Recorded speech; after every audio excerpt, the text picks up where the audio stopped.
Oke, sudah saya mulai rekam. Assalamualaikum warahmatullahi wabarakatuh. Waalaikumsalam warahmatullahi wabarakatuh. Waalaikumsalam. Sebelum kita mulai, monggo dipimpin doa sinten kinten.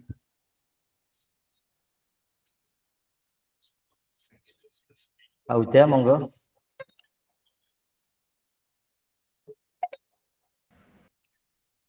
Bismillahirrahmanirrahim. Assalamualaikum warahmatullahi wabarakatuh.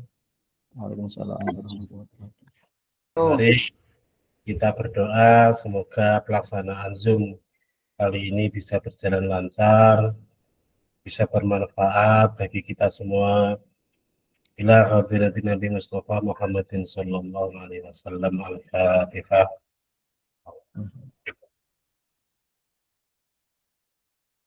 Iyyaka na'budu wa iyyaka nasta'in ihdinas siratal mustaqim siratal ladzina an'amta 'alaihim ghairil maghdubi 'alaihim waladdallin. Amin. Sampun. Oke, terima kasih Pak Uda dan yang lain. Hari ini Bapak Ibu kita akan belajar untuk modul 1.5. Oke, 1.5 kelihatan nggak Bapak Ibu? Kelihatan, Pak. Oke, 1.5 yaitu pengembangan kurikulum PJOK Bapak Ibu. Jadi hari ini kita akan diskusi tentang kurikulum. Tentunya hari ini kita mengarah ke kurikulum merdeka karena yang saat ini kita pakai yaitu kurikulum merdeka. Apakah di lembaga Bapak Ibu masih ada yang pakai kurikulum 13? Tidak ada. Oke, semua udah fix ya, udah kurikulum merdeka. Jadi nanti beberapa di sini kan ada, saya kira sudah mewakili beberapa fase. Jadi dari A, B, C di SMP, terus yang E, yang SMK Bumut nanti bisa sharing-sharing bagaimana nanti fase-fase di situ. Nah, tentunya di sini tidak usah terlalu memikirkan nanti CP-nya seperti apa atau seperti apa, tapi kita nanti mengalir apa yang sudah kita lakukan aja. Oke. Baik Bapak Ibu. Jadi untuk kesepakatan tidak usah saya bacakan lagi. Ini. Jadi tujuan kali ini yaitu peserta dapat memahami 3 karakteristik utama kurikulum merdeka serta keterkaitannya dengan prinsip pemikiran Ki Hajar Dewantara. Jadi nanti ini yang kita bahas. Yang kedua, kita mampu memahami pengembangan kurikulum PJOK. Terus yang ketiga, peserta mampu memahami penyusunan program PJOK dan yang berkualitas dengan backward design. Nah, nanti poin di pertemuan ini nanti yang ketiga, backward design. Kira-kira Bapak Ibu sudah membaca apa backward design itu? Yang sudah baca LMS?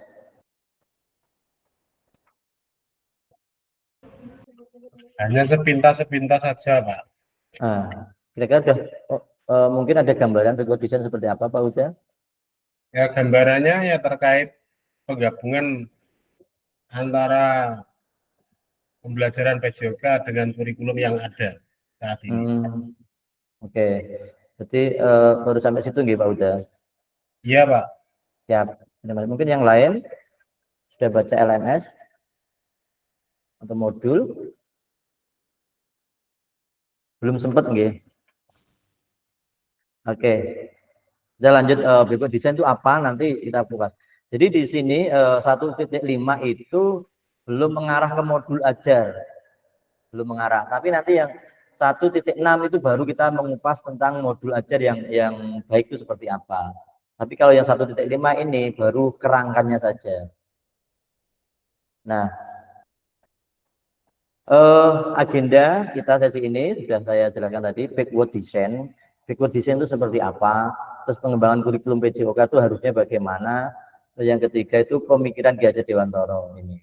Mungkin Bapak Ibu kalau yang sudah CGP Ki Hajar Dewantara mungkin sudah enggak asing lah. Nah, aktivitas 1 backward design dalam pengembangan kurikulum PJOK. Menurut Bapak Ibu, dari skala 1 sampai 10, kira-kira seberapa dalam pemahaman Bapak Ibu tentang kurikulum PJOK? Monggo Bapak Ibu ketik di kolom chat, kira-kira 1 sampai 10 itu jenengan sudah ke nomor berapa ini untuk memahami kurikulum PJOK ini? Monggo coba di chat, diketik di chat. Udah 8, oke. Yang lain?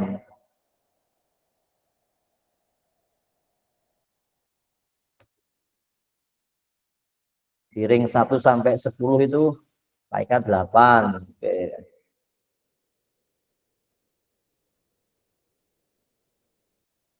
Monggo yang lain.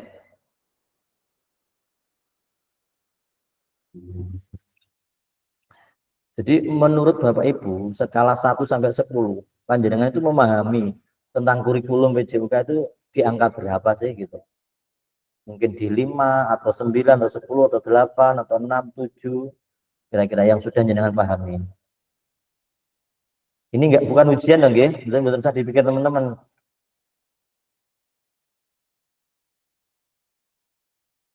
Pak Munir 8. Rata-rata udah 8 ini. Pak Huda mungkin saya bisa dijelaskan kalau kira-kira angka 8 itu mungkin alasannya? Alasannya selama ini pembelajaran dilaksanakan dengan baik, dengan metode berbasis kepada anak dan merdeka sekali. Anak bisa mengembangkan kemampuan, bisa berbagi, bisa proses pembelajaran bervariasi, kolaborasi antara guru, teman, dan anak-anak juga. 2%nya itu karena fasilitas. Oh gitu. Yang tidak mumpuni. Belum 10 karena fasilitasnya belum tercukupi, ngoten nggih Pak Uda. Betul. Okay. Betul Pak. Siap. Terima kasih Pak Uda. Cukup Pak Uda? Cukup Pak, cukup. Oke. Untuk Pak Munir mungkin bisa menjelaskan kenapa diangkat 8?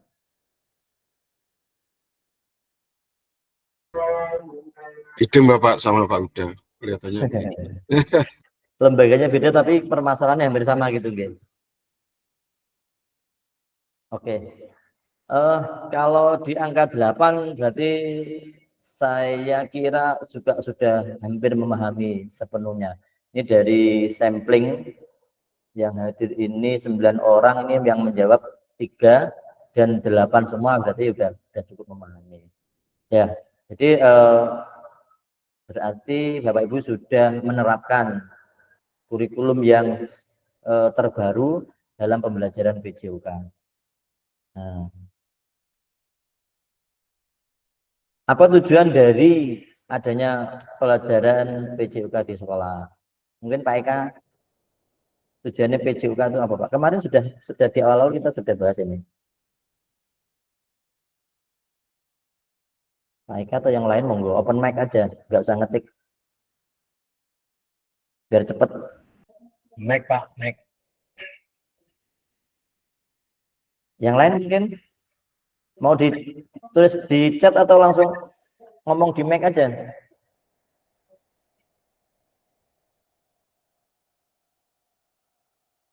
Monggo.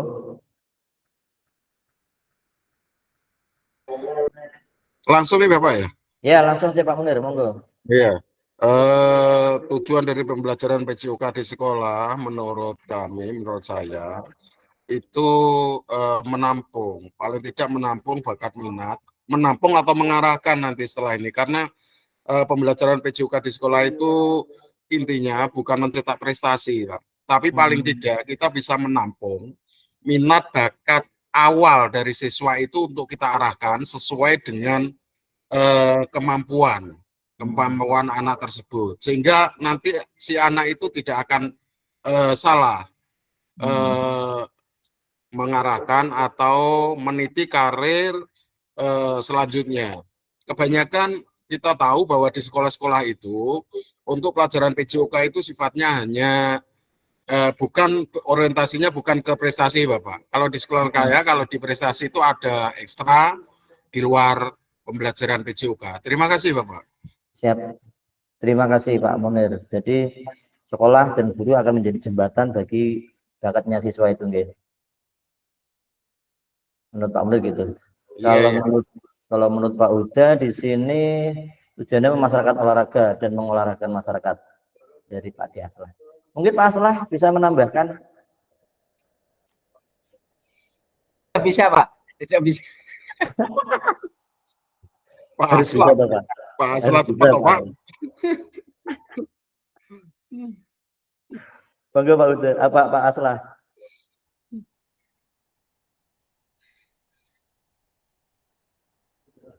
Ada tambahan mungkin tentang apa tujuan pelajaran PJOK di sekolah ini?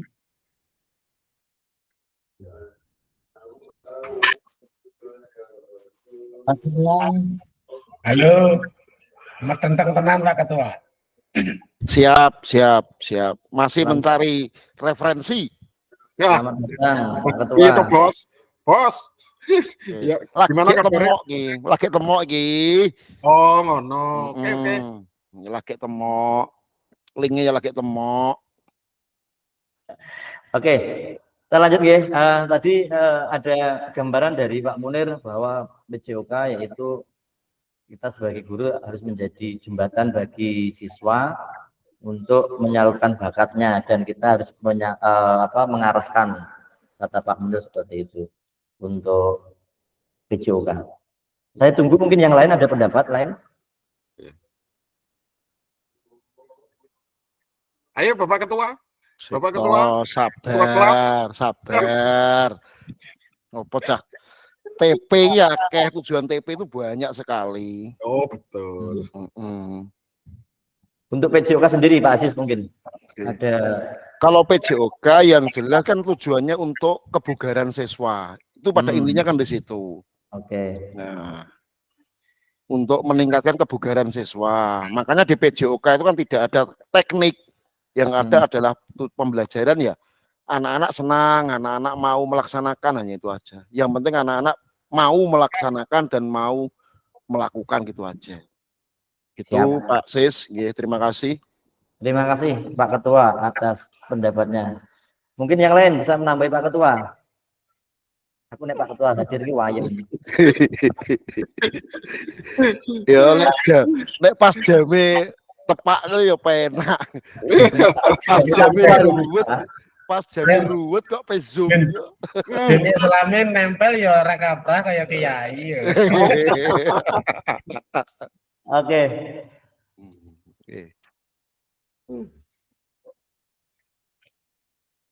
Kurang besar.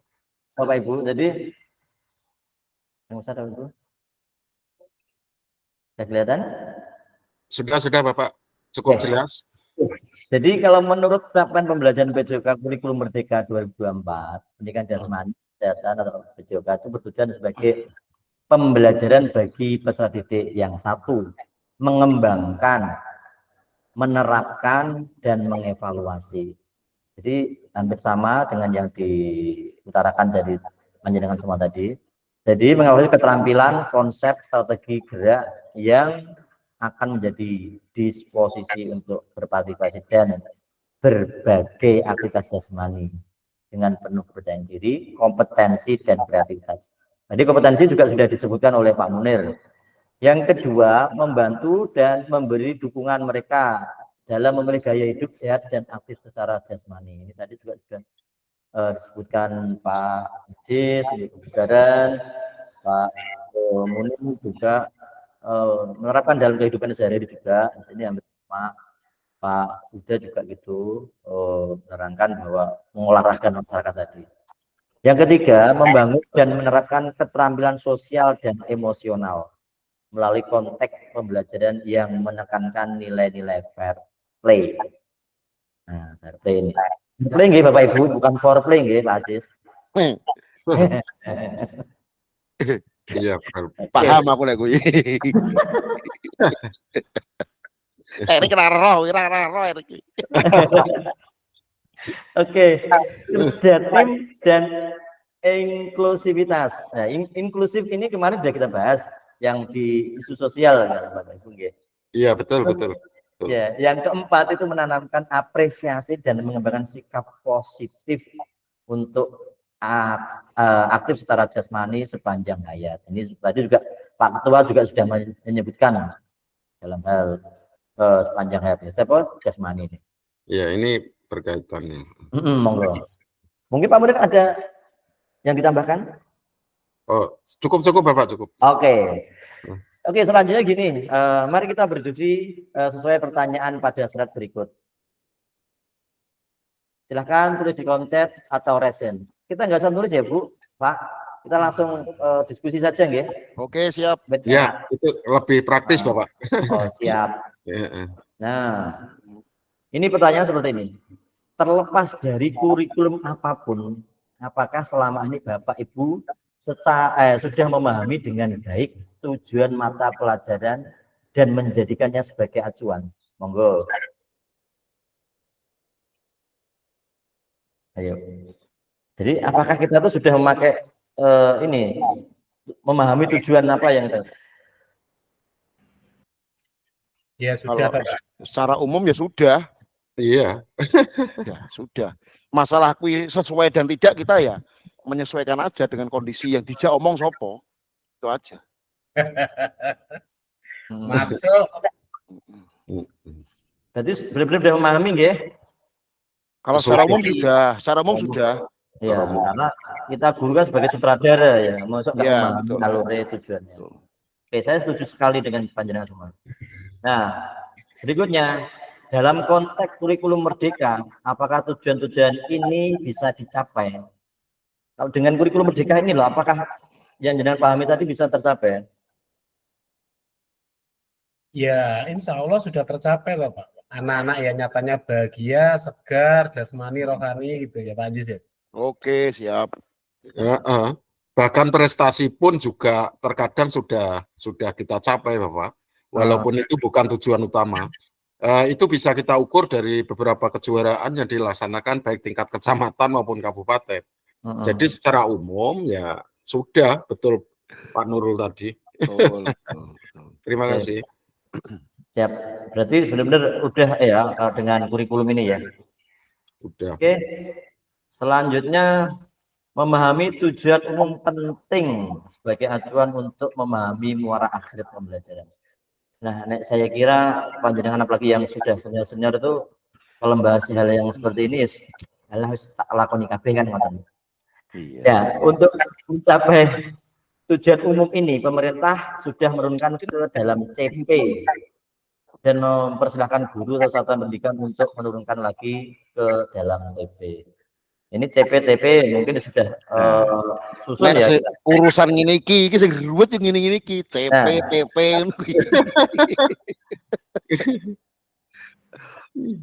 Oke.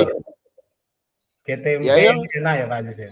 iya makanya itu nek masalah tujuan pembelajaran, pelaksanaan tujuan pembelajaran insya Allah sudah kita terapkan bersama-sama. Tapi urusan CPTP ini kan hanya pendapat satu orang atau dua orang aja yang tidak bisa disinkronkan dengan semua kondisi sekolah kan berbeda-beda gitu loh.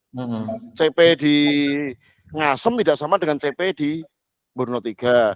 CP di Tologo Agung nggak sama dengan CP di Kalitidu, ibaratnya kan seperti itu. Karena kondisinya juga berbeda. Ketua, andalan ketua. Menyala ketuaku. Kalau CP sendiri kita dapat dari mana kalau CP itu? CP kan dari Kurmer itu, dari kurikulum merdeka itu. Oke. Ya. Jadi kan kita CP kan tinggal menjalankan kan ya. CP itu kan dari Permendikbud ya. Iya, betul. CP itu yang kita pilih mana yang sesuai dengan kondisi anak didik kita kan ngoten. Iya. Betul. Aset yang kita miliki kan ngoten ya. Iya, betul. Oke, ini loh, tak seneng ini Pak Ketua ini. Semua akan menjadi gamblang. Iya. Ini kok ranyang terus ya Pak. Gini Pak. Gini. Iya sih Pak. Terkadang sekolah-sekolah seperti misalnya punya Pak Aziz di Balen 2 itu kadang punya program unggulan. Misalnya penekanan di bola voli kalau balik 2 misalnya. Jadi ya bener Pak Aziz tadi, antara sekolah satu dengan sekolah lain jelas nggak sama karena penerapannya pun juga Berbeda. nggak sama, tergantung sekolahan masing-masing. Karena kita kadang punya unggulan sendiri-sendiri mata pelajaran misalnya tadi saya bilang kalau di Pak Aziz mungkin futsal, kalau di Balen 2 voli lah. Akhirnya kan ada perbedaan disesuaikan dengan karakteristik sekolahan masing-masing. Terima kasih Bapak. Oke, terima kasih Pak Munir. Ya.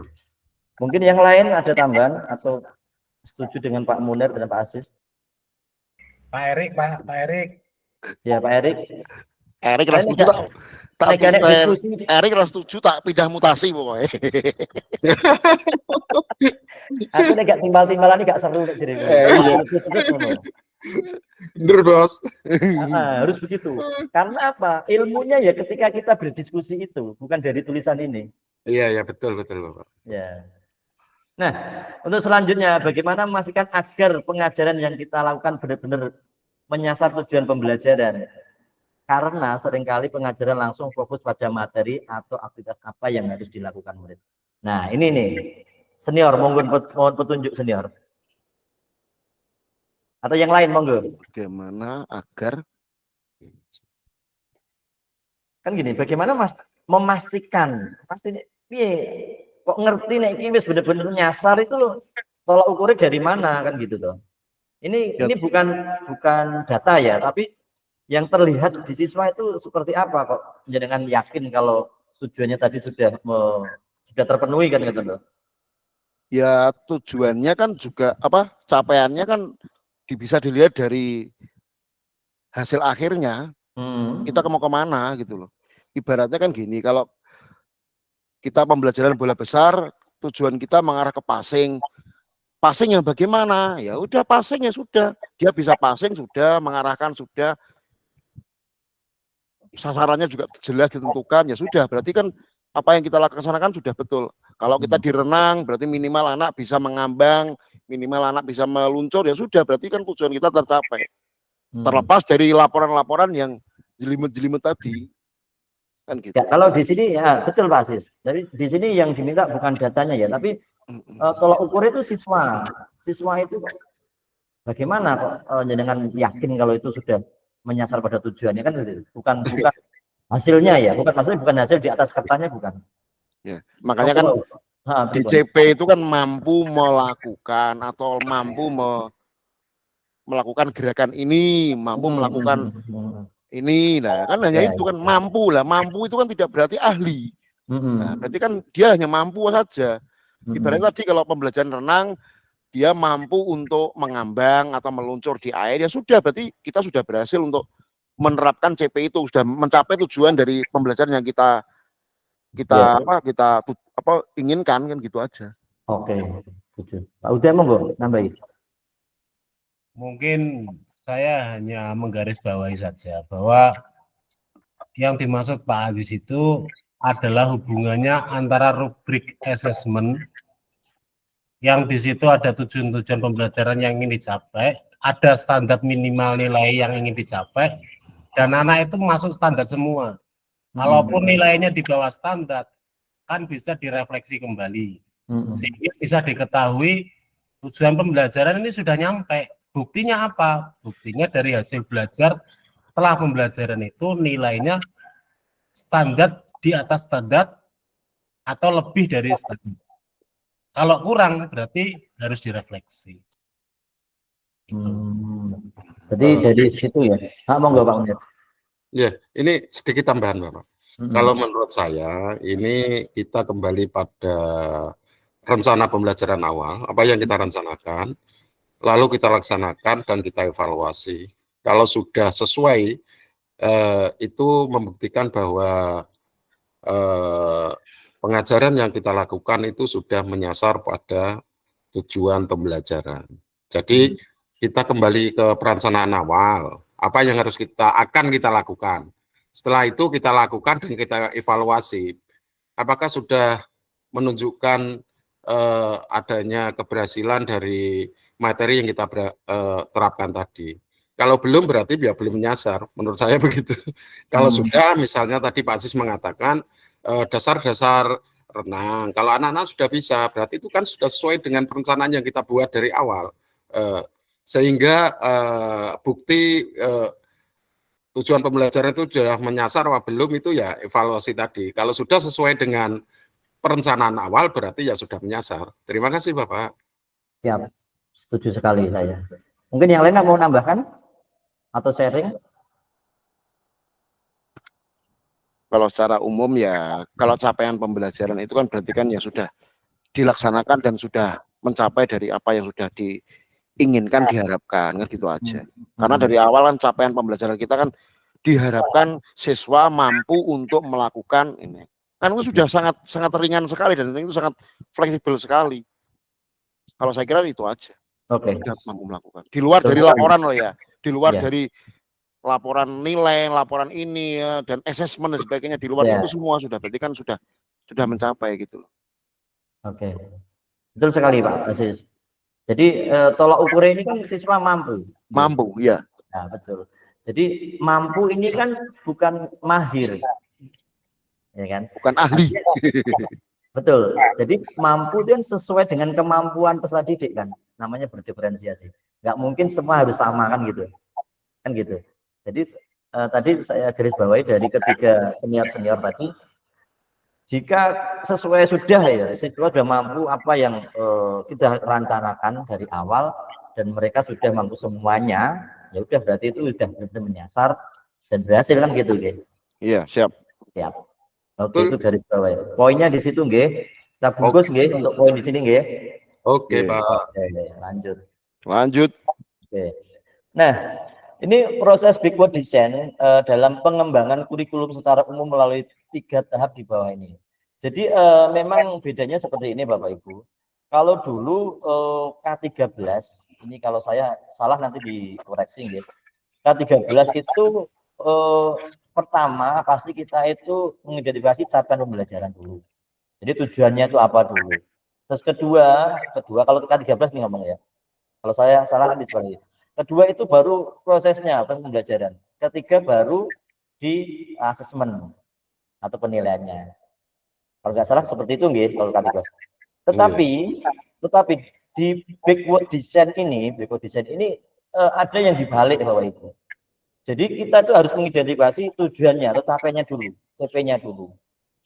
CP kan kita pasti akan kita breakdown dari TP, ATP kan ya, terus TP. Nah, setelah TP ini baru asesmen. Nah, asesmen ini yang akan kita buat atau kita rencanakan untuk jadi proses pembelajarannya. Jadi proses pembelajaran itu hasil dari asesmen tersebut. Jadi yang dimaksud dengan backward design itu seperti itu. Bahasanya itu asesmen awalnya dulu. Baru kita membuat prosesnya. Oh, ketika siswaku seperti ini, karakternya seperti ini, terus kemampuannya atau potensi dari sini, oh berarti alur pembelajaran saya harus saya rubah seperti ini. Seperti itu Bapak Ibu. Jadi kalau backward design itu seperti itu. Jadi bedanya dengan yang kurikulum 13 betul. Monggo Pak Uda. Berarti sekarang itu kalau kita menentukan tujuan pembelajaran yang ingin dicapai, kita berarti harus memikirkan asesmennya dulu, Pak. Iya, kita asesmen dulu. Asesmen sudah tahu hasilnya anak itu, baru kita merancang pembelajarannya. Kita kan tidak bisa memaksa iki hasilnya cah elek ya. Hasilnya cah bagus dalam tanda kutip dalam materi tersebut ya. Misalnya kan kita hari ini kita akan melakukan passing volley. Ya, volley. Nah, si anak ini pengetahuannya baru sebatas ini seperti ini. Nah, setelah ini kan kita tahu kan keberagaman kemampuan siswa itu kan kita tahu. Nah, dari keberagaman itu kita baru menyusun proses pembelajaran yang harus kita lakukan itu seperti apa. Kalau backward design itu seperti itu. Kalau dulu kan tidak. Kalau dulu setelah CP atau tujuan pembelajaran, kita proses. Nah, proses itu kita baru penilaian, kan gitu.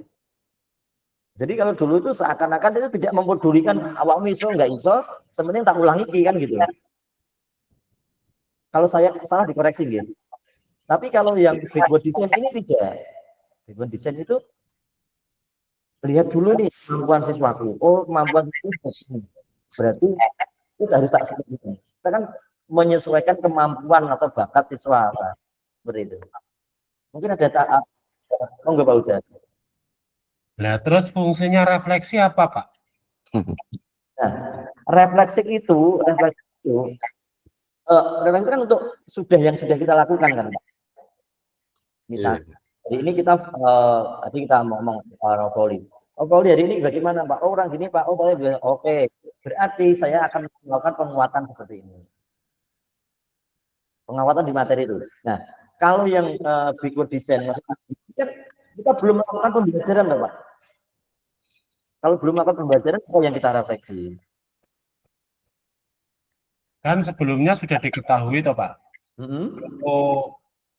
Oh, kemampuan anak sudah diketahui, baru kita menentukan langkah pembelajarannya, strateginya. Artinya tingkat keberhasilannya kan ya lebih tinggi, Pak, ya daripada yang awal kan gitu. Nah, sekarang fungsi refleksinya jadi rendah, loh, Pak. Oh, enggak. Kalau refleksi itu fokus ke materi yang sudah kita lakukan tadi, Pak. Refleksinya juga berbeda tuh Pak, masing-masing anak itu. Iya. Hasilnya beda juga. Karena hasilnya juga beda, berarti kan refleksinya juga beda-beda. Dalam satu kelas itu bisa terjadi beberapa kelompok. Ada yang kelompok bisa, ada yang kelompok mahir, sedang, itu kan otomatis kan seperti itu. Berarti refleksinya juga berbeda-beda gitu loh. Oke, lagi saya tak takono Pak Ketua. Mungkin saya tak masuk. Nah, jadi Pak Huda, ini sharing ini ya, ini sharing. Jadi Sharing, yang, Pak. kalau misalkan ini kita membahas refleksi. Hari ini kita materi sepak bola. Tak mungkin dong kita akan merefleksikan pembelajaran voli. Kadun. Enggak, artinya begini. Yang dimaksud backward design ini kita benar-benar belum melakukan pembelajaran. Tapi baru kita mau merancang pembelajaran. Nah, biasanya memang ada beberapa lembaga yang sudah melakukan asesmen awal. Ada yang dulu, yang nggak salah Pak Munir pernah menyebutkan diagnostik. Kan, ya, gitu. Diagnostik, ya. Nah, itu jenengan juga bisa dipakai acuan, bisa. Jadi memang benar-benar sebelumnya kita sudah punya data siswa itu, atau mungkin tanya, misalkan jenengan ngajar di kelas 6, jenengan kelas rendah itu kelas 2, 3 itu ada lagi. Oh, bagaimana sih anak kelas ini sebelumnya? Oh, berarti kan jenengan kan sudah punya data ini, Bapak ini. Sebagai penilaian ini. Kan ngoten. Nggih, Pak. Angele ngono Pak. Nah, jadi intinya gini aja, intinya begini. Yang dimaksud dengan backward design itu pertama memang tujuan pembelajaran ditentukan dulu. Setelah tujuan baru kita asesmen. Asesmen ini yang akan buat acuan sebagai alur. Apa itu prosesnya pembelajaran. Tujuannya seperti itu. Artinya backward design itu ini. Jadi jenengan fokus ke materi yang belum dia. Oh, aku mengajar iki. Oh, ternyata bocah iki tingkat pengetahuan seperti ini. Oh, berarti program yang saya akan ajarkan atau saya rendahkan lagi, saya turunkan lagi. Karena tingkat kemampuan ternyata ini. Oh, ternyata anak ini yang ini. Oh, berarti saya yang akan naikkan. Fungsinya di situ. Tapi kalau yang refleksi tadi, ini kan merefleksikan hari ini bagaimana. Oh, saya di sini. Oh, gini kurang begini, Pak. Si anak ini, oh berarti saya yang saya tambahi seperti ini, yang saya kuatkan di mana kan seperti itu, Pak. Ini bedanya di situ mungkin.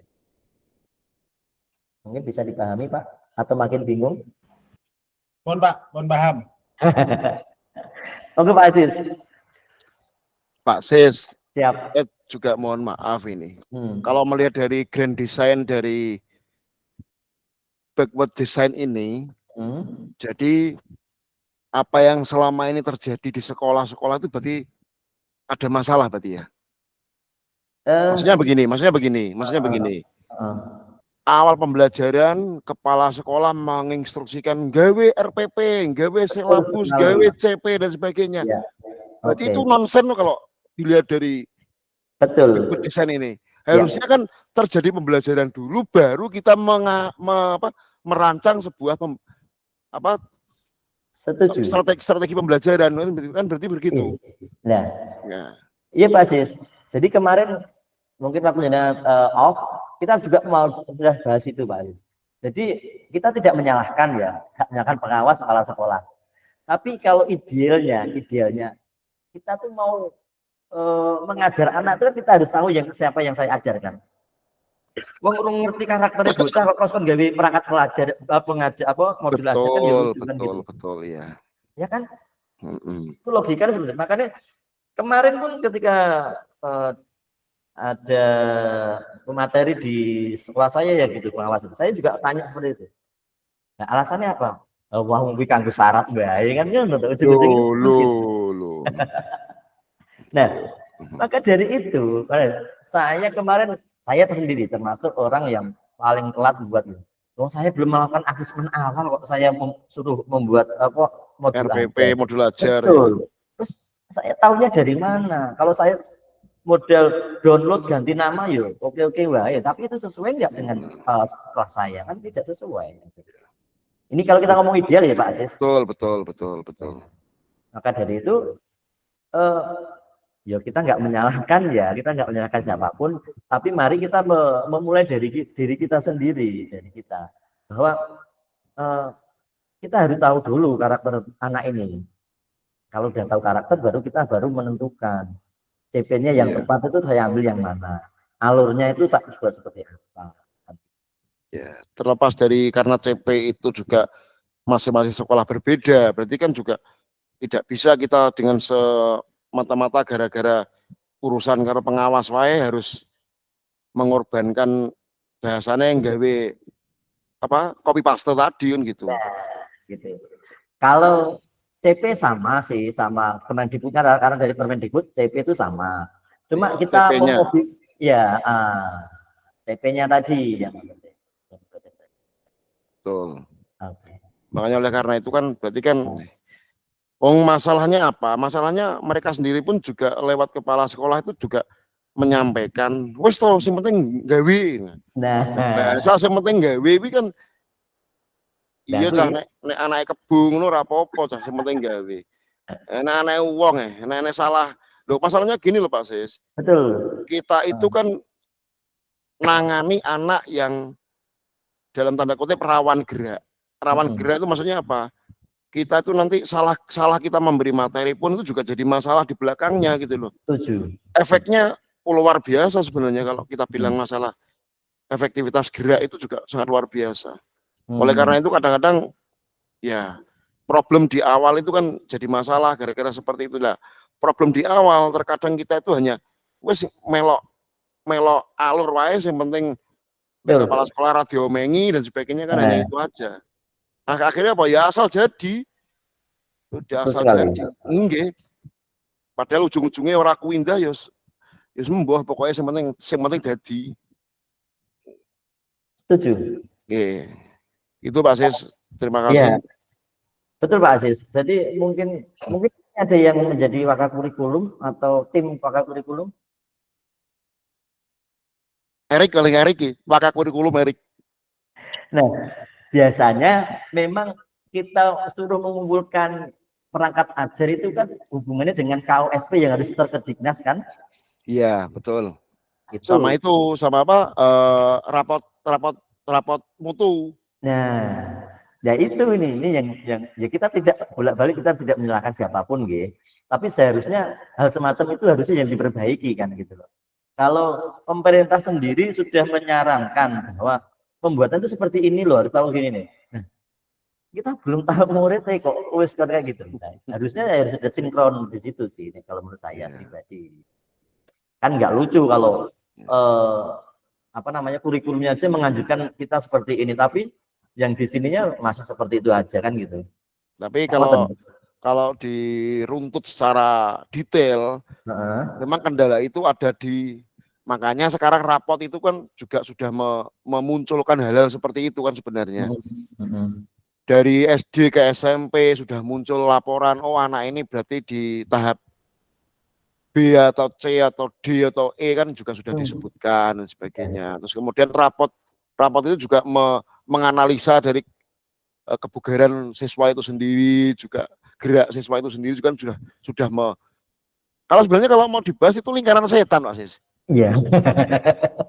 Lingkaran setan banget. Betul. Umpamanya gini, kita nge-assessment kita nggak sama dengan apa yang dilakukan di assessment di bawah, di SD umpamanya. Kita nanti jelas nutoh SD kini nggak assessment ini piye toh. Lah, kowe yo ngono padha wae, SD yo nutoh TK dan sebagainya. Kini nggak assessment ki piye toh sampai akhirnya bocah koyo ngene kok. Nah, apalagi kan jenengan saya ini kan bersinggungan dengan anak-anak. Melayune bocah bermasalah ki lho wis tekon awak dhewe. Ki kena opo sikile piye dan sebagainya. Kan seperti itu lah. Makanya saya bilang lingkaran setannya kan di situ. Ya saya mohon maaf loh, Lek, bahasaku untuk kasar. Ya gara-gara ya itu. Malah saya suka dari hal-hal diskusi ini yang akan kita dapatkan ilmunya Pak Asis dan Pak Murid, Pak Udo dan yang semuanya gitu. Makanya kalau ini kira jujur, saya tuh hasil paling dalam tanda kutip tidak on the track. On the track itu ini harus tak sampaikan ini detail, saya tidak. Saya kemas di sini hanya diskusi Bapak ini. Jadi ini nanti kalau saya jadi narasumber ini nanti nggak asik, forum ini nggak asik. Jadi saya akan kemas ini diskusi. Nah dari diskusi itu yang akan kita ambil ilmunya. Karena saya memahami kapasitas saya itu jadi guru baru kapan sih dibanding panjenengan kan gitu. Kebetulan aja saya suruh mendampingi panjenengan kan, ngoten toh. Siap. Nah, jadi dari ilmu jenengan itu yang saya harus dapat, teman-teman dapat gitu loh. Jadi panjenengan juga harus membuka diri bahwa masukan joy ternyata seperti kan gitu kan, kita sama-sama open mind gitu, open minded kan gitu ya. Setuju nggih Pak Asis dan teman-teman nggih. Siap. Jadi seperti itu. Tentang backward design saya yakin sudah paham nggih. Sudah cukup. Ya, maka dari itu nanti di 1.6 itu yang kemarin kan panjenengan ada tugas untuk mengupload perangkat pembelajaran. Perangkat pembelajaran itu juga harus memuat seperti itu, urutannya seperti itu. Jadi urutan perangkat pembelajaran sekarang itu yang terakhir itu proses pembelajarannya, bukan penilaiannya. Ngoten. Kalau menurut backward design ya, kurikulum merdekanya seperti itu. Ngoten. Oke. Next ya. Oke, jadi pesan kunci backward design merupakan proses sistematis yang memastikan kesesuaian kurikulum dengan capaian pembelajaran yang diinginkan. Dari backward design juga pada akhirnya membantu guru menyelaraskan antara tujuan, langkah pembelajaran dan penilaiannya. Jadi tujuannya backward memang itu dibuat seperti itu. Nah, ini ada kedua yaitu menyusun program PJOK. Bentar.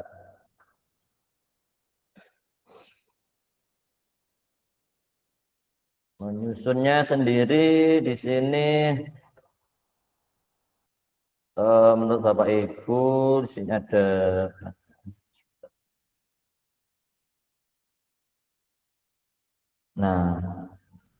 di sini kurikulum berbasis standar manakah yang benar di definisi di bawah ini. Jadi kalau kurikulum merupakan seperangkat aktivitas untuk menguasai keterampilan.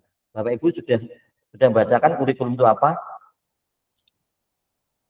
Kira-kira kalau menurut pengertian ini kurikulum ini benar apa enggak nih kalau tulisan ini? Kurikulum merupakan seperangkat aktivitas untuk menguasai keterampilan. Bapak Ibu, kira-kira bisa bantu saya kurikulum itu apa? Mungkin ada yang bisa bantu? Atau lebih spesifiknya proses gitu loh. Proses dalam sebuah kegiatan yang untuk menguasai aktivitas tertentu atau gimana atau begitu. Gitu. Kalau Pak Asis ke proses kurikulum itu proses ya. Caranya. Mungkin yang lain. Jadi kalau menurut tulisan di modul kalau jenengan udah baca modul. Kurikulum itu sebagai apa sih? Tracknya. Kalau kita orang lari itu, nah ini Pak Uda berarti sudah membaca di LMS. Jadi kurikulum itu sebenarnya memang track. Kalau kita mau lari ini ada alurnya, ada jalurnya. Nah, kurikulum ini yaitu jalur itu yang untuk kita proses betul kata Pak Aziz untuk berproses pembelajaran menuju tujuan pembelajaran tapi capaian pembelajaran tadi. Jadi kurikulum itu juga seperti itu. Jadi di sini salah. Terus yang kedua, buku teks peserta didik dapat dikatakan adalah suatu kurikulum. Benar apa salah Bapak Ibu?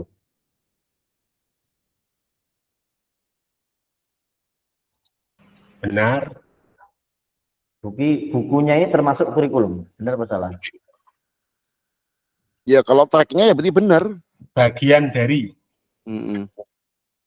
Jadi buku teks peserta didik dapat dikatakan adalah suatu kurikulum. Ini kurang betul kalau menurut istilahnya, karena buku teks itu termasuk sumber belajar, bukan termasuk harus lintasan yang diriwayat. Tapi bagian dari, saya setuju dari Pak Uda tadi, karena bagian untuk pendukung prosesnya kan. Iya. Ya betul. Nah, jadi kalau kurikulum adalah suatu standar untuk mengetahui apa yang peserta didik harus pelajari meliputi keterampilan, pengetahuan dan sikap. Itulah yang Ya, kurikulum. Oke. Kita lanjut. Nah, komponen kurikulum pada saat pendidikan, pelaksanaan dan struktur kurikulum sendiri ada bedanya di kurikulum K13 sama di kurikulum Merdeka. Mungkin ada yang bisa bantu ini struktur kurikulum itu apa aja? Oke, kita lanjut. Jadi kalau kurikulum, struktur kurikulum kalau dulu di K13 itu kan ada intrakurikuler. Betul nggak Bapak Ibu? Iya. Kokurikuler dan Ekstrakurikuler. Nah, ketiga itu. Tetapi kalau di kurikulum Merdeka itu bedanya hanya di P5-nya. Jadi kalau di kurikulum Merdeka itu ada intrakurikuler, terus P5 sama ekstrakurikuler. Nah, untuk intra sendiri kan ketika pembelajaran, sudah pembelajaran tiap hari itu jadwal itu. Yeah. Nah, P5 ini yang mungkin masing-masing lembaga beda pelaksanaannya gitu. Kalau di Beda. Pak Aziz sistem blok atau per minggu atau bagaimana Pak Aziz? Per minggu. Per minggu. Per minggu Ya. ada P5-nya itu gitu. Ya. Oh. Mungkin yang lain sistem blok? Kami Kalau Pak, tahun kemarin sistem per minggu, tahun ini coba sistem per blok Pak Sis. Sistem blok. Ya.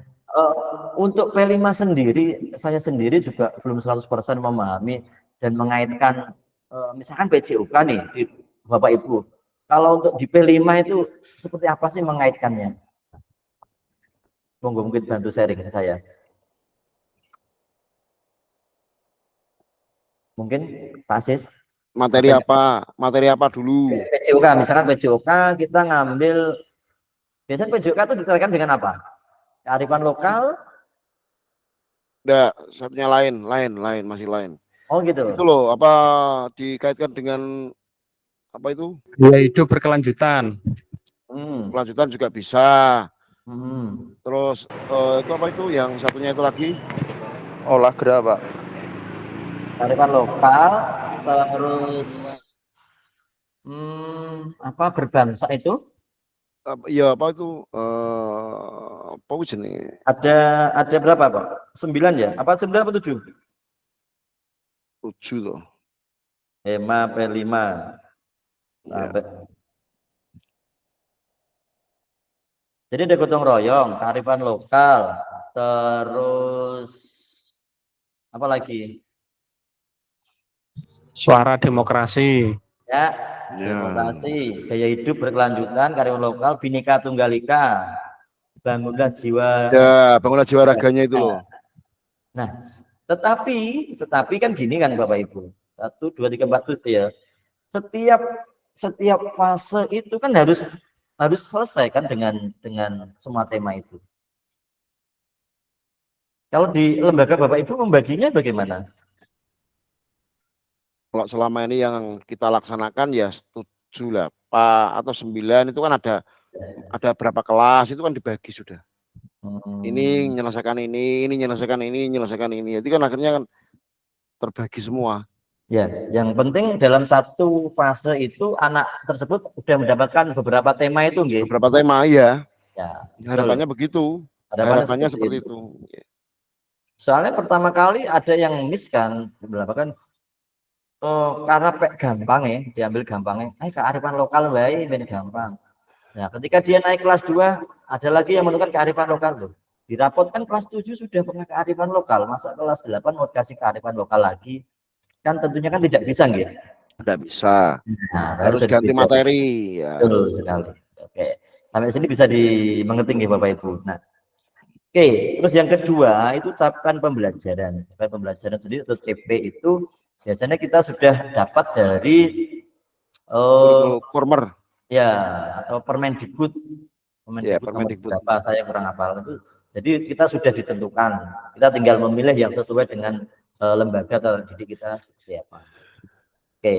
Terus yang ketiga itu pembelajaran dan asesmen. Capaian pembelajaran itu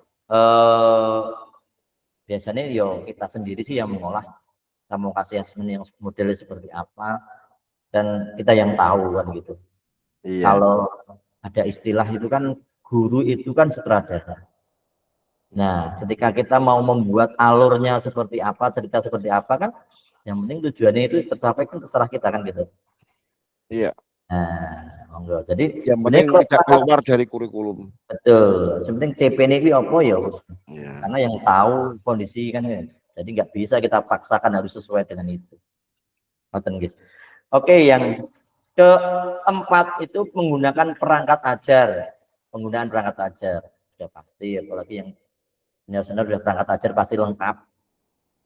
Biasanya kalau di lembaga saya itu yang paling lengkap yang senior, yang terutama yang belum begitu bisa IT itu perangkat ajarnya malah lebih duluan jadi biasanya. Iya, copy paste-nya lancar marai. Aku nggak ngomong ngono ya, tapi mungkin beliau lebih disiplin lah dibanding kita ngeremeh. Linknya lebih banyak Pak, yang pasti. Saya amati beberapa lembaga yang sudah saya pernah ikut ngajar itu, yang sepuh-sepuh itu justru perangkat ajarnya selesai duluan gitu, dibanding yang kita ini. Pemenang PJOK, ya kan? Pemenang PJOK itu. Ya betul toh, PJOK betul toh, karena belum ngajar ya belum bisa memberikan perangkatnya toh. Kan ngajar dulu baru klarifikasi dari problem, baru kita membuat sebuah capaian pembelajaran kan. Ya betul. Sebenarnya nek ngomong sing njaluk niki jenengan kan tahu ngoten nggih Pak Asus. Kuwi bahan debat kuwi. Lho aku lho ngerti karakteristik anakku kok mbek kon gawe perangkat ajar kan. Aku urung gawe asesmen ngono. Oke. Pasti kalah ya. Yang berikutnya itu kurikulum satuan pendidikan. Jadi komponen kurikulum satuan pendidikan itu dikembangkan dan digunakan satuan pendidikan terdiri dari karakteristik. Nah, itu loh. Aku udah ngerti karakteristik kok respon gawe aneh-aneh kan gitu. Visi, misi, tujuan satuan pendidikan ini wis terpampang sih kalau di lembaga kita biasanya seperti itu. Iya. Kalau PJOK mbek kuwi. Nggih Pak Sisbun. Kalau PJOK mbek kuwi. Kurikulum satuan pendidikan kuwi. Iya. Karena dari awal sudah dibahas di kurikulum satuan pendidikan, akhirnya ya gelem ra gelem ya kon gawe kan. Ya, nek KSP atau KUSP ini wis menyatakan itu wis apa meneh. Ya makanya itu. Kita konsultori perkara ya kan melengkapi itu bukti itu melengkapi. Iya, betul. Karena sudah muncul tujuan divisi misinya, muncul di karakteristiknya, nah otomatis kan piye kan anu. Beliau tidak mempedulikan iki modul ajar atau perangkat ajar itu sesuai atau tidak ya. Enggak seperti enak. Betul. Ya itu loh. Paradigma ini yang harus kita luruskan terkadang seperti itu. Oke, jadi mengapa kurikulum operasional berbeda antar satuan pendidikan? Ini udah pasti. Tadi udah dijelaskan sama ketua kelas kita. Itu jelas beda. Beda Maka, bahannya ya beda lah. maksudnya apa yang kita ajak belajar itu juga beda. Nah, ya beda bahannya ya beda. Kan Beda. ya agar bermana kan gitu. Kita kan akan menyesuaikan yang anak didik kita. Sudah, ini saya kira udah nggak perlu dibahas, pasti. Yes. Gitu. Ya. Oke, ini Bapak Ibu kita diajak bercerita pada Bapak Ibu menyusun kurikulum PJOK. Iya nih cerita. Nah, satu, bagaimana Bapak Ibu selama ini merancang program PJOK bagian dari perkembangan kurikulum mata belajar. Kan gitu, ini bagaimana. Terus yang kedua, apa saja yang selama ini Bapak Ibu anggap menjadi sesuatu yang bernilai untuk dipelajari murid di PJOK. Bagiannya Bapak Ibu akan melihat. Nah, ini tadi sudah saya kasih link Bapak Ibu. Monggo mungkin ditulis saja. Karena apa? Nanti jawaban ini yang akan jenengan upload sebagai jawaban di LMS. Ya, untuk linknya tadi sudah saya kirim. Akan saya kirim lagi juga nggak apa-apa. Link Di grup WA. ya. Oke. Oh ini. Itu jenengan klik terus isi.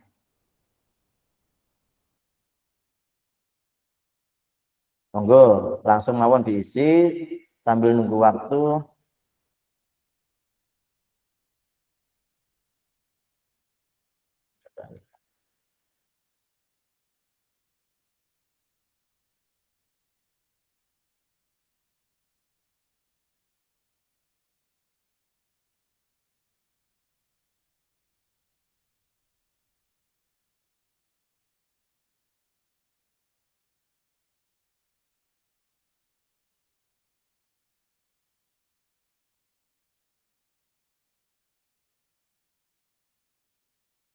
Tadi saya lihat Bu Mut sama Pak Uda juga sudah jawab itu. Sabar. Santai mawon Pak Aziz. Nggak usah buat pusing. Nah, ini saya kirim di chat juga boleh. Walon-alon boleh, kesewan deh. Nah, ini Bu Mut sudah ngetik banyak itu.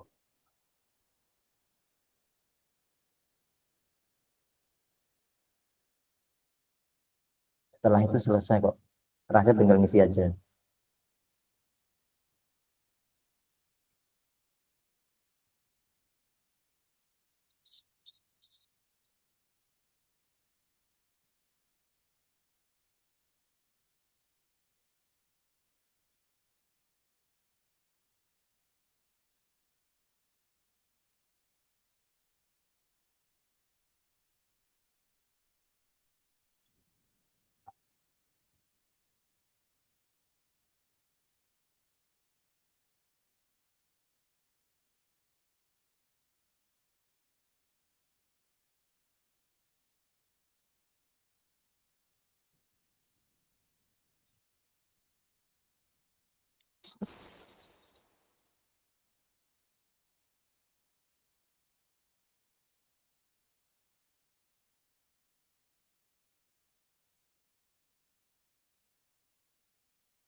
Ih,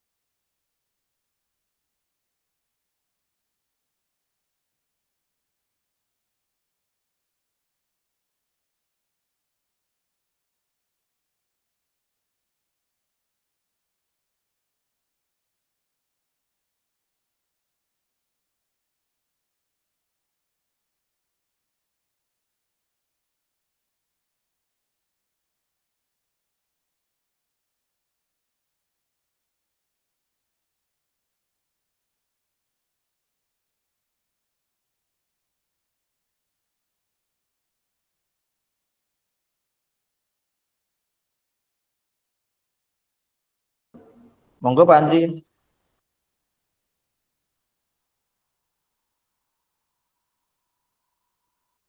Pak Andri angkat tangan, mungkin ada yang tanyakan.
Ya, udah Pak Sis.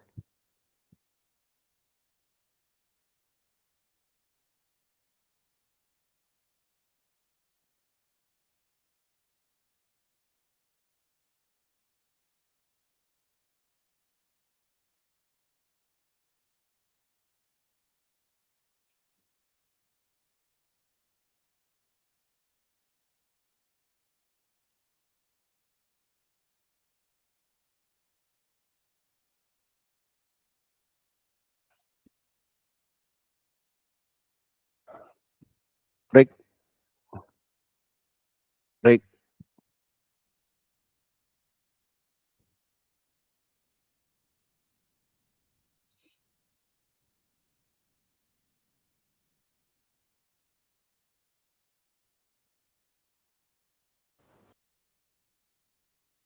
Oke, ini sudah bubut yang 3 belum, yang 2 yang 3 juga belum.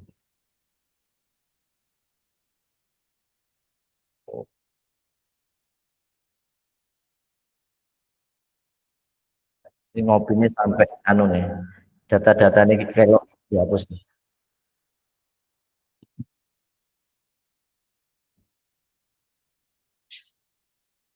Gimana Pak Sis? Oke, sambil nunggu temennya, Ya. saya akan bacakan beberapa jawaban dari Bapak Ibu. Ini yang bagaimana Bapak Ibu selama ini merancang program PJOK dari pembelajaran. Kalau kata Pak Iqbal, saya merancang PJOK dilihat dari aspek kesehatan mungkin maksudnya. Kalau Bumut itu saya merancang kurikulum PJOK yang mampu siswa yang bisa mengembangkan fisik, mental, dan sosial siswa, sehingga dapat merancang program PJOK fokus pada dan tujuan yang ini lengkap sekali ini. Yang Pak Aziz, saya merancang program PJOK dengan pendekatan holistik, mempertimbangkan aspek fisik, emosional, dan sosial. Oke, ini harus dulu. Kalau Pak Aditya sesuai dengan simbol aja Pak Aditya. Kalau Pak Eka saya merancang dengan mengacu pada tahapan. Berarti Pak Eka ini melihat CP-nya dulu. Intinya sama. Masih belajar. Jadi untuk Pak Aris hari ini izin. Kalau Pak Arik, langkah pertama dalam merancang adalah menetapkan tujuan. Nah, seperti sekarang kurikulum dengan tujuannya apa dulu kata Pak Arik. Kalau Pak Uda, selama saya merancang belajar PJOK dengan mengacu kurikulum yang digunakan. Fokus, fokus titik. Memang kita harus berpusat. Sekarang kan kalau ini Siswa. Pak Munir yang pertama belum dibuat, tapi yang kedua ini memahami konsep hidup semani dan keterampilan dasar. Pertanyaan apa saja yang selama ini sesuatu yang berbeda-beda. Jadi yang barangnya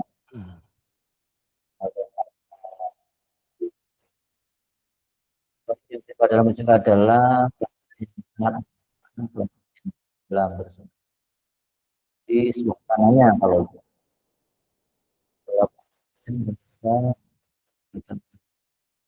juga pada aspek antara efektif dan relevan menjadi anak. Sekali efektivitas sekarang nanti menghitung seberapa efektif yang sudah kita lakukan. Bapak Ibu akan menghitung dari video yang sudah upload dan dihitung apa enggak ini waktu yang kita pakai. Pendahuluannya seharusnya berapa menit? Ini berapa menit? Nanti ada. Yang lain dua ini yang yang sama ini dan pelajaran ditujukan adalah pelajaran yang sangat menyenangkan, pelajaran yang menjadi idola hampir semua siswa dan itu juga lebih nyaman karena masanya gitu.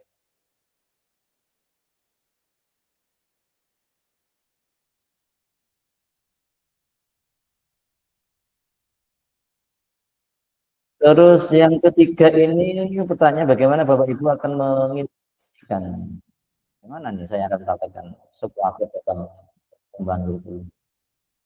Kata Pak Iqbal mengidentifikasi apa yang bernilai dari proses kita merefleksi semua pengalaman. Kita dapat sekali dalam memadai dan Ibu Sofia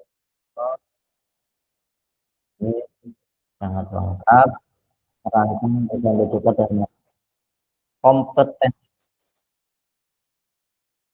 ini betul kata yang harus diblok ini. Di merancang harus mencakup kemampuan. Kalau kata Pak Adit, program mencakup berbagai aktivitas fisik, teori kesehatan, dan evaluasi untuk kalau dari program kita dengan pertimbangan kebutuhan siswa belum pendidikan mudah dari semua itu tentunya kami sangat mudah dan belajar dulu ya. Jadi langkah-langkah belajaran yang kami ambil pun menggambarkan udah menggabungkan dari kedua tadi dari kedua pengalaman. Oke, sambil nunggu temennya yang selesai, kita tunggu nggak apa-apa, Bapak Ibu.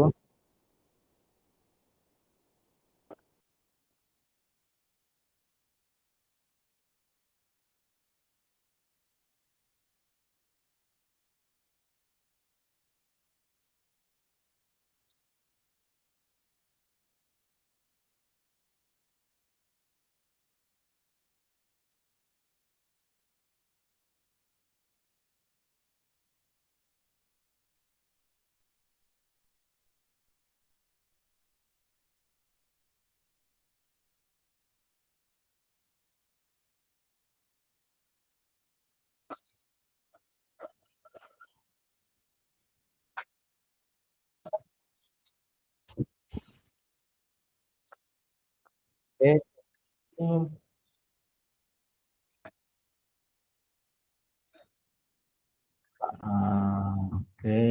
Oke. Orang ini belum ada izin ya Pak Eka. Ambil mengerjakan saya absen Bapak Ibu. Ini yang siapa saja tak sisa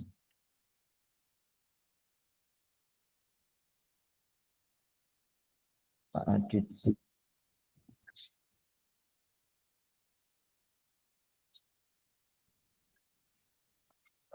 Kemudian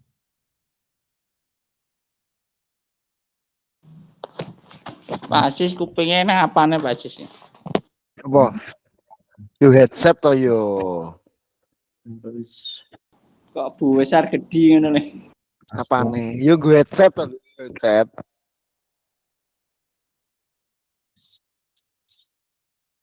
ya sudah. Oh.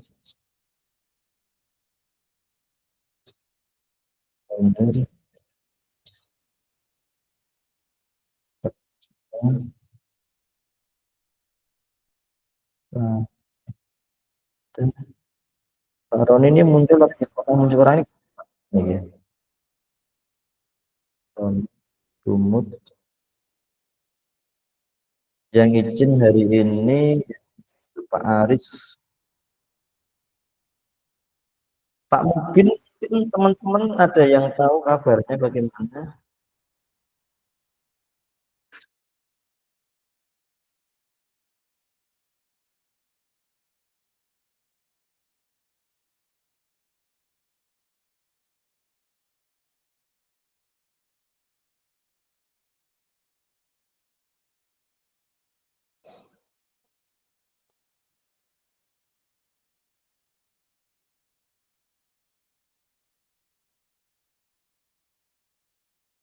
Kalau ada yang tahu mungkin Pak Munir, Pak Pin kemana?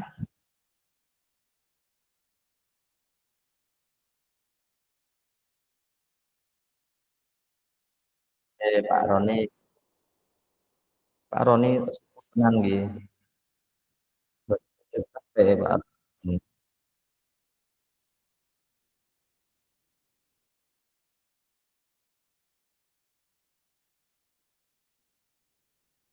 Oh, nah, Cit, salam Kang Mondo, wasit futsal Pak Roni. Ben dapat izin Pak Roni. Wangsit. Ini di warung Pak berisik. Oke. Nampaknya sudah hampir semua selesai.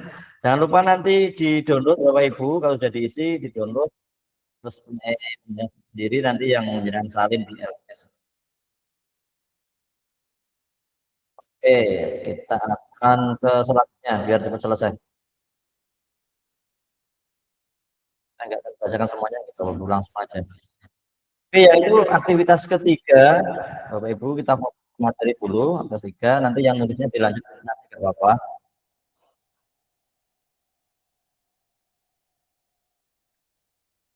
Aktivitas 3 itu karakteristik utama kurikulum merdeka dan artikulasi Ki Hajar Dewantara dalam pendidikan.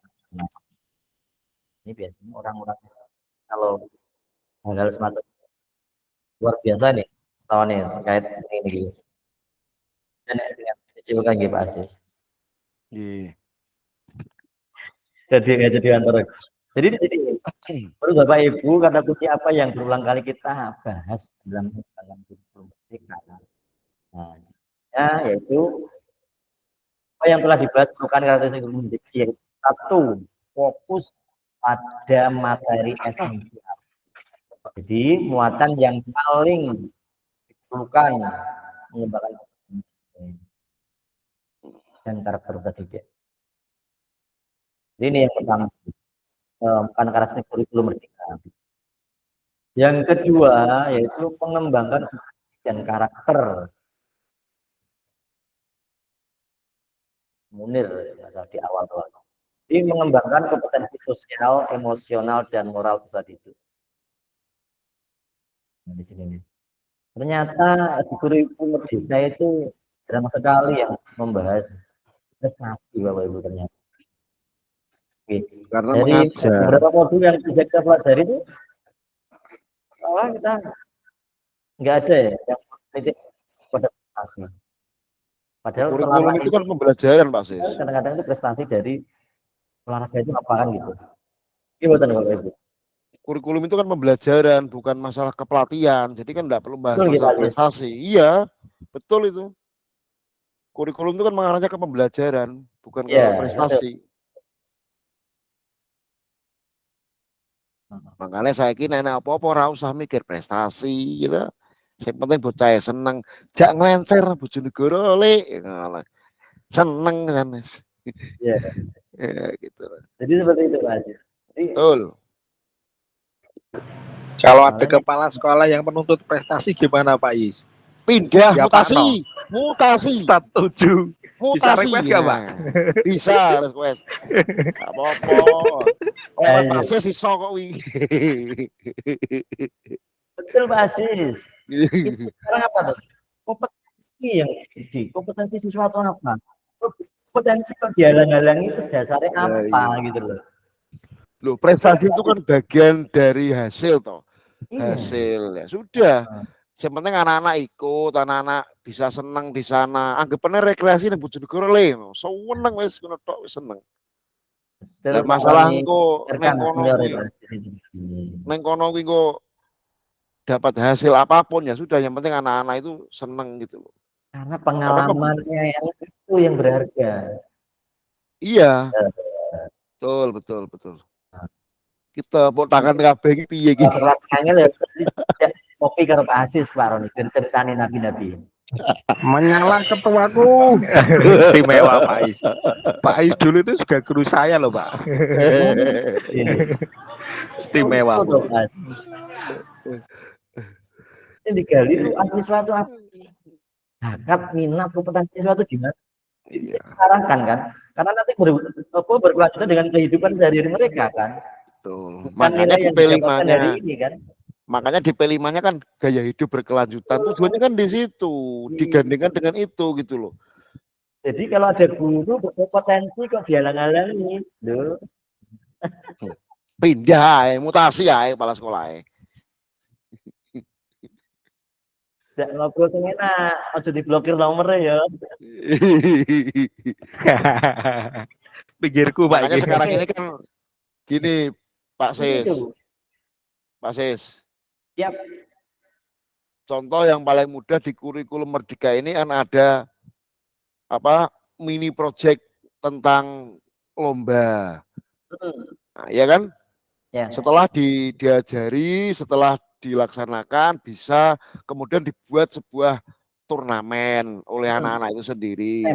Ya, gaya hidup berkelanjutannya apa? Nanti ini kamu menjadi seorang wasit, menjadi seorang pengawas pertandingan. Itu di PJOK itu sudah masuk semuanya.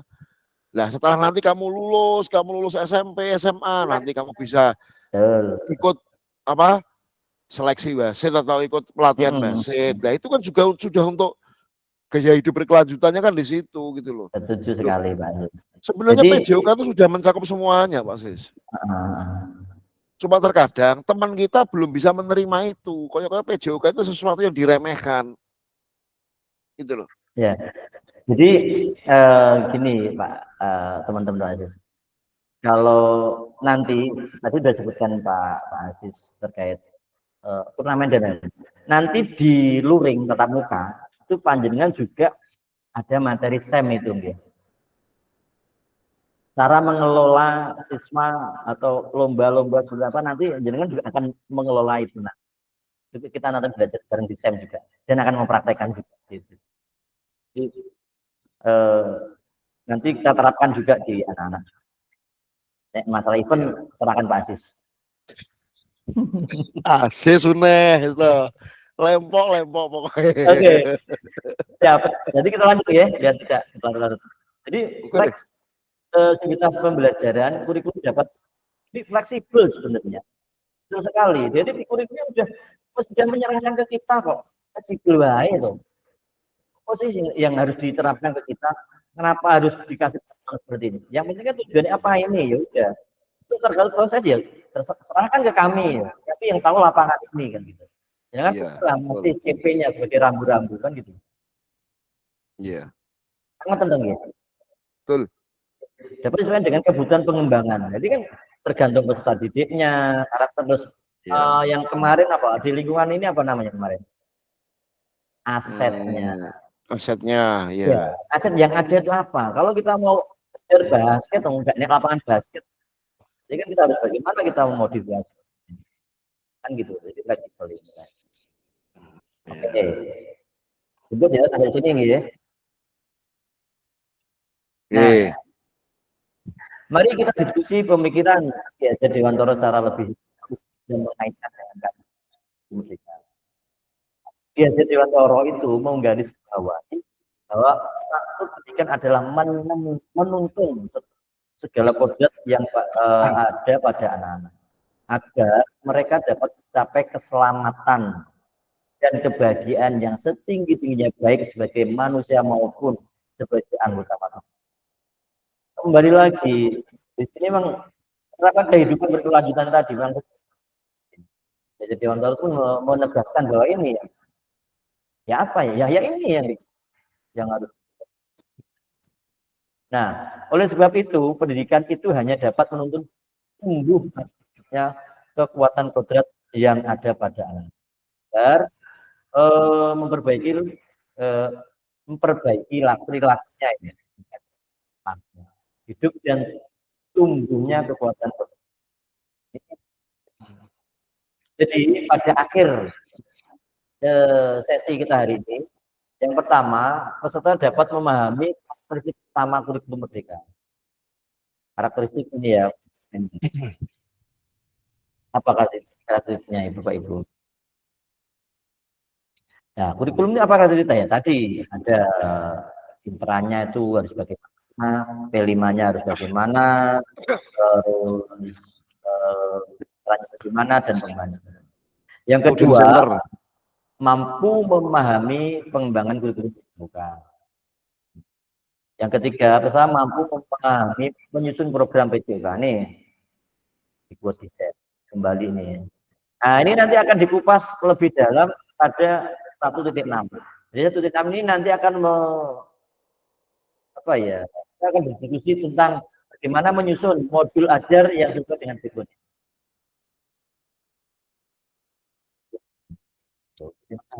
Terima kasih. Bapak Ibu, kira-kira ada yang perlu didiskusikan lagi?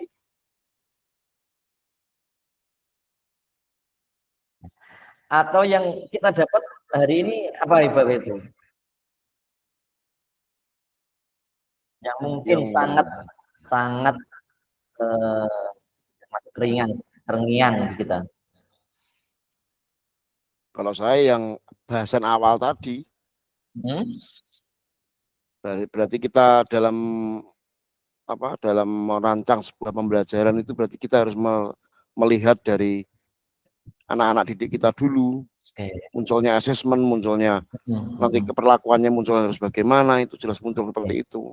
Betul sekali. Berarti yang diingat Pak Aziz tepat sekali dan temanya memang titik pusatnya tumbuhnya memang di sini nih, ikut desain ini. Materi hari ini yang memang tidak terbantahkan dan kita yang harus kita rubah jika jadi guru ya ini dulu nih lakukan. Tentukan tujuannya dulu, ucapkan CP-nya itu apa. Kedua, asesmen dulu peserta didik kita. Dari hasil asesmen itu apa yang harus kita lakukan. Kenapa? Dengan asesmen kita akan menentukan rancangan pembelajaran. Jadi itu Bapak Ibu. Oke ya, kita sepakat gitu, bahwa hari ini kita sepakat tentang backward design. Jadi memang si kurikulum ketika menegaskan bahwa kita harus susunan program kita atau modul ajar kita memang harus pada oke. Saya kira cukup. Ada yang perlu dibahas lagi? Ya cukup lah. Cukup. Kalau ya, cukup, jangan lupa. Ini Bapak Ibu sudah nulis, itu nanti dijawab di copy paste saja nggak apa-apa, itu di LMS, biar LMS itu tidak merah semua. Oke. Jika ada kesulitan komunikasi atau koordinasi dengan teman-teman, jika kok tidak sudah lagi koordinasi dengan saya nggak apa-apa. Ya, jangan sampai ada yang post. Oke, jangan, karena apa? Mumpung saat ini yang mendampingi panjenengan kan saya. Takutnya kalau sesi ini Mas tidak berhasil, takutnya jangan mengulang kan preman banget gitu loh. Ini ketemu orang luar kota kan juga. Jadi kita manfaatkan kesempatan ini terus bareng biar berikutnya tidak mengulang dan lain sebagainya. Oke, Bu, tadi juga sudah saya sebutkan terkait rencana kita waktu apa namanya touring itu memang ada stand nanti. Dan itu nanti akan merancang pembelajaran dan nanti kalau di sana kan ada 7 kelas Bapak. Nah, kemungkinan dari 7 kelas itu akan ditandingkan Bapak Ibu. Ditandingkan. Enggak tahu misalkan dari panjenengan nanti kan ketua kelasnya akan rembukan. Oh, yang kita buat turnamen voli atau badminton atau apa ya itu nanti yang Yo sing gampang ae lah. Nah, sesuai dengan Futsal. saya kan nanti pasti yang diundang kan ketua kelas. Ya itu sesuai dengan kondisi siswanya mawon. Apa panjenengan ini konsisten. Nah, olahraga tidak mawon. Nah, biasanya pengen seragam, biasanya tanding seragam ya. Monggo dibahas ya Mbak. Seragaman putih, sementing di putih atau monggo. Rompi beres. Rompi juga. Rompi lah. Saya lihat tuh kelas-kelas lain tunggu kaos, jadi kaos. Tapi nek panjenengan saya tidak menyarankan, tidak menyuruh, tapi monggo. Nah, oke, Bapak Ibu, terus tata saya berikutnya yaitu tanggal 3 Oktober ya, Iya. kedua TV. Kira-kira siang atau malam? Sibuk hari itu Pak saya. Oh, Pak Asraf sibuk terus. Tanggal 3 Oktober. Siang atau malam? Agendanya Kalau free-nya ya malam. Kalau free-nya malam di atas jam 9 ini free wesan. Nek sangi sore ku ya bae. Ruwet kabeh ana sing ora. Wes. Oke. Malam Nanti kita Jumat, bisa Pak Yi. selanjutnya nggak apa-apa lah. Ketua wae. Ketua jam 3 berlanjut. Nek siah mene iki jaringane wis ruwet, uteke ya ruwet. Wis to. Ngantuk Pak, ngantuk. Karo nih, Pak Asraf. Kalau Pak Ketua hadir kita ini cemerlang ya Pak. Diskusinya. Ramai meriah Pak. Hadir ramai meriah. Sangat meriah kok. Nah, gitu. Jadi saya harap kan Pak hadir terus ngoten lho nggih. Maksudnya kan ngoten kemarin nih. Iya, Pak. Lah yo ora ora jame pas wayahe wong sibuk kok. Ya salah kok. Oke. Nggih, terima kasih nggih Bapak Ibu Ih, atas waktunya.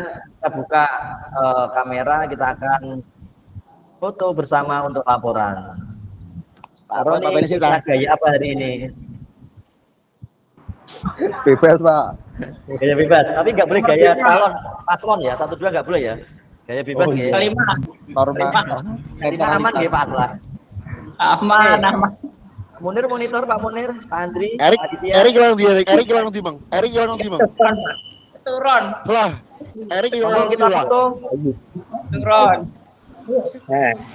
Pak Munir monitor Pak Andri, Pak Aditya. Kita foto nggih. Hilang Pak Munir. 1, 2, 3. Tahan dulu. Jangan buat dulu. 2 kali. 2 kali foto. Cair. Cair. Nanti pas dengan akan dimintai rekening kok. Jangan khawatir pokoknya.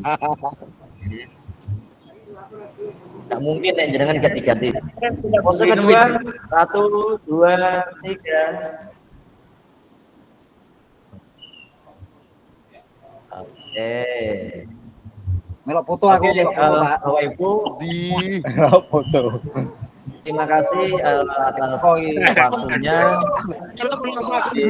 Gurine Adit Mohon maaf kalau ada salah. Sampai ketemu di tanggal 3 Oktober. Oke, tanggal 3 Oktober dengan modul pengembangan perencanaan pembelajaran. Jadi kita nanti akan bahas berikutnya. Jadi kalau ada salah saya mohon maaf. Terima kasih atas ilmunya hari ini. Untuk mimpin doa hari ini sinten? Udah. Sinten? Ketua pemimpin dongo iki kaya saru to. Ketuanya malah sing ngongkon. Ayo Nah, udah. monggo, Pak. Udah. Oh iya, Adis, Pak Adis lo, tua ngopo. Aku neh. Nah, Pak Adis saya Pak. siapapun terserah monggo. Itu selesai. Doa. Monggo teman-teman sebelum kita mengakhiri kegiatan pada siang hari ini mari kita berdoa. Semoga apa yang kita laksanakan hari ini diberikan manfaat. Amin. Diberikan kelancaran. Amin. Doa silakan.